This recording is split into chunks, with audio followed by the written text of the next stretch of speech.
Hey, it's Tonya, and today I am talking about Ruth. And what better month than February, the month of love, Valentine's Day? So let's get started. Hey, it's Tonya, and I've decided to do something a little bit different on my channel. And it's a little series I like to call a Bible deep dive because I have been diving into books of the Bible to see are the stories true that I've heard growing up my whole life because I haven't read them for myself. So, how would I know? And I want to see what is the history that was happening at the time of this book of the Bible that might affect the story itself. And does it say what I've been told my whole life? I want to know what is my interpretation of this Bible story, and is it the same as the pastors or the youth group leaders or whatever I've had growing up? And as a reminder, this is my interpretation of the Bible, not the Lord's interpretation, and those can be very different things. And I'm not a paid theologian. I don't get paid to research the Bible all the time and come up with theories. This is just something I'm doing in my free time. So let's get into it. So during my research, I found that this took place around 1160 to 1100 BC. And it sounded like this was a time of war, and it later brought a famine. And so the world, or like the region wherever they were living, was ruled by judges. In this time, people pretty much did what was right in their own minds. And so the judges weren't exactly a king, and they weren't exactly enforcing rules the same way that certain leadership would be. So this is a different time. Enter into the scene a woman named Naomi and her family. Around this time, again, there was a famine, so herself and her family decided we need to move to find food. And so they moved to the land of Moab, which actually was a territory that was forbidden for their people, but they became comfortable outside of God's design. They were sojourning because that means they left with the intention of coming back really soon, but they ended up staying outside of God's design. So eventually Naomi's husband sadly dies. And so she's got her two sons, and they marry Moabite women. And Moabite wives, this was talking about these women were pagan women.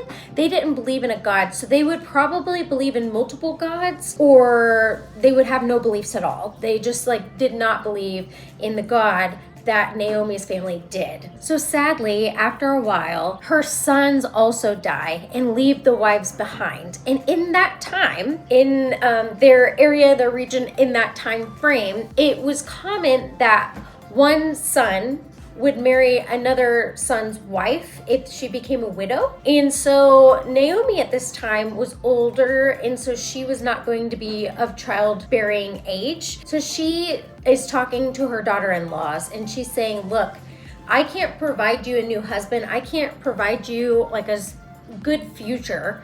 And so you go home to your families, follow your own gods, and move on with your lives. And one of the daughters-in-laws, her name's Orpah, she says, you know what, I'm gonna go ahead and do that. Thank you for releasing me and letting me go back to my family, follow my own customs, beliefs, those kinds of things. But there's another daughter-in-law that she decides, I'm gonna stay with you. You are my family now. She says, I am taking your customs. Your God is my God, and I'm gonna stay with you for the long run. So the two women decide, the intention was for them to sojourn to this land, and now they've decided we're gonna go back to Bethlehem and prepare our lives there and live as widows in this country. And so they travel back and they start getting settled, and Naomi and Ruth realize we have to put food on the table. We have to find a way to survive now that we're widows, and we have to continue living. So the next thing is Ruth decides, you know what, I'm going to take it upon myself, and I am going to go out to the fields and harvest us some food. So something else that was really interesting, back in that time, they didn't have food banks. So the farmers basically were asked to become a social assistance program, like food stamps, something like that. And so when they would go and harvest from their fields, they were supposed to kind of cut corners so that people could get that excess grain that either falls out of their piles, or the things that they didn't quite get, they left a little corner undone, kind of thing. And so this was their form of social assistance at the time. And I thought it was really cool that was a thing then, because I had no idea. So now entering the scene is a man named Boaz, and he is the one that owns the land that Ruth has gone to harvest some grain at. And so it's actually really nice because he's a very protective person, and he says, "Hey, who's that? She's working really hard." And he acknowledges what a hard worker she is. And they say, "Hey, that is Naomi's daughter-in-law that lost her husband." And he says, "I want you to take care of her. I want you to make sure that she stays safe, and make sure to cut extra corners around her so she can continue to get the grain that she needs to survive." So he decides, I need to talk to her. And he talks to Ruth and says, "You know what? Stay in my field. I will make sure that you stay protected and that nobody harms you, that you get enough food for yourself and Naomi." And she says, "This is great. Thank you so much. I don't know what I've done to deserve this. I really appreciate it." He offers her even, a meal.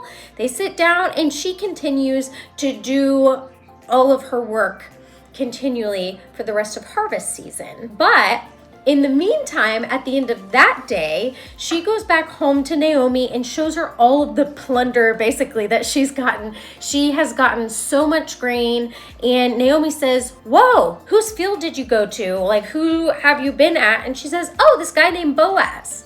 And Naomi says, "What? He's one of our kinsman redeemers. He is a family member, and he is one that can actually marry Ruth and take over that burden." At the time it was kind of considered, and so he could redeem her. So now at this point in the story, it is the end of harvest. So think about it. If you live in Indiana, harvest season lasts for quite some time. And so at this time, they didn't have machines like combines and tractors. People were doing everything by hand, like chopping things, different things like that. And so harvest takes some time. And so this is taking place at the end of harvest. And Naomi gets this grand idea. She says, "You know what?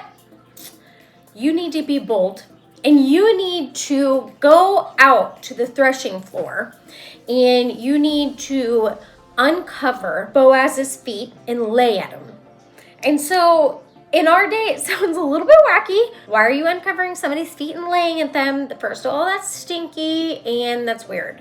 So this was a form of submission and respect. And so an interesting fact, at the end of harvest season, when they're at the threshing floor, this was a big time of political unrest, and a lot of crimes were occurring at this time. So there were lots of thieves that would just come and steal grain. So when I say he was staying at the threshing floor, he would stay all night and guard his grain that he and all of his people have worked very hard to, do the whole process, plant, grow, harvest, all of those kinds of things. So he's making sure nobody steals the grain. So Ruth takes Naomi's advice and she goes to the threshing floor. She uncovers his feet, she lays at them, and he's like, whoa, is this a thief? Like, somebody's touching my feet, it's dark outside. And she says, "It's Ruth. Please spread your wings over your servant." And this is a marriage proposal. It sounds really bold and it sounds pretty quick, but again, there's some time in between. But this was a time that usually women were not bold like that, and women were not seen as nicely as today. They were seen more as like a possession kind of thing, which is, hopefully not how today is. So after she's so bold, Boaz is impressed. He says, "Wow, I'm surprised you didn't go after the young men," which got me thinking, how old is this guy? If he's saying you didn't go after the young men, I did some research and I'm not 100%, but the Jewish Mishnah says that she was 40 years old and he was 80 years old. Again, I'm not 100% sure, but the Bible does give clues that they are older. So that's kind of an age gap, first of all.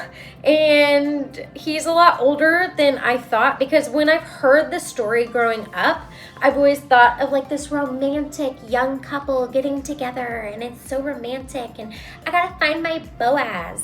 And I guess it was quite different than what I was thinking, but it was kind of a new take on it. He says, you know what?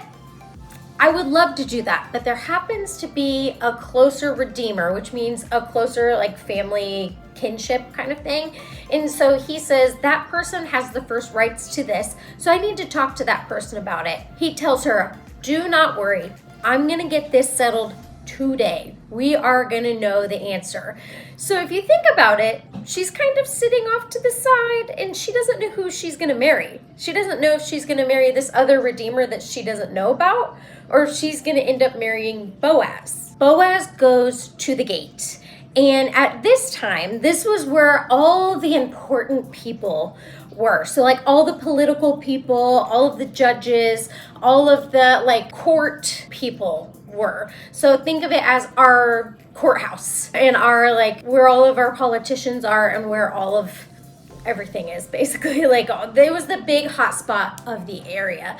So he goes there and he finds the other redeemer. He tells the redeemer that Naomi is selling a parcel of land, which it sounds funny. The parcel of land in their culture, the land has to stay within a clan. And so the clan is to be sold to a kinsman, so like a family member. They're supposed to kind of like keep it in the family. So think of it as keeping it in the family. Yeah, basically. So he asks, hey, do you want that parcel of land? And the other guy's like, yeah, I want the land, I'll take it. He says, okay, great.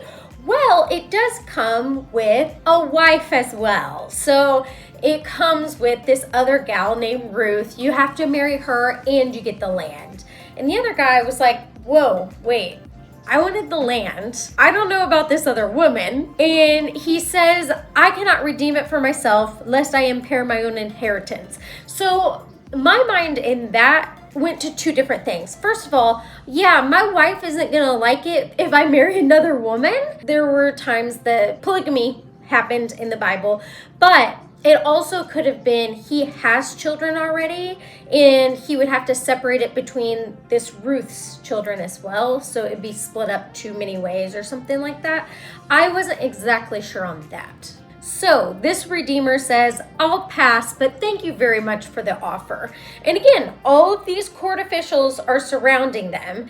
And so he says, you know what? You are all witnesses this day. I am choosing to purchase the land and I will marry the woman named Ruth.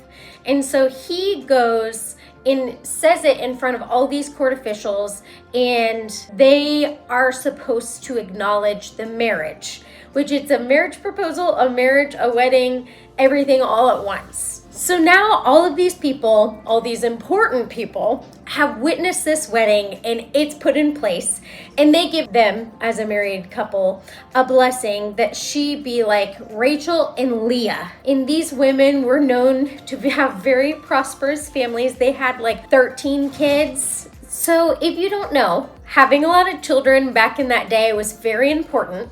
And so this was a huge blessing for them. And so Boaz and Ruth, they marry. And it's really sweet because Naomi was able to become a nurse for the baby that they would have. And so it was basically her line got to continue. And so it was a huge blessing for her as well. And it goes on and it reminds us that David, he comes from the line of Ruth and Boaz, which also means that Jesus came from the line of Ruth. So it's a really sweet story. I really like the story of Ruth. I always thought it was like a lovey-dovey book because, again, I hadn't read it for myself, but I feel like I didn't take that away from it. I didn't realize that, you know, they were older in age and were redeeming each other, and like they were like giving each other a second chance and things like that. So it is a love story. I think it is sweet, but it was just different than what I thought it would be. And that's why my tip of the day would be read it for yourself. Read the Bible for yourself, read Ruth for yourself, and see what kind of takeaways you can take from it, because I definitely found different things. And that being said, I'm going to end the video here. I hope you have a wonderful day. Don't talk to strangers unless they give you candy. And I'll see you next time. Bye!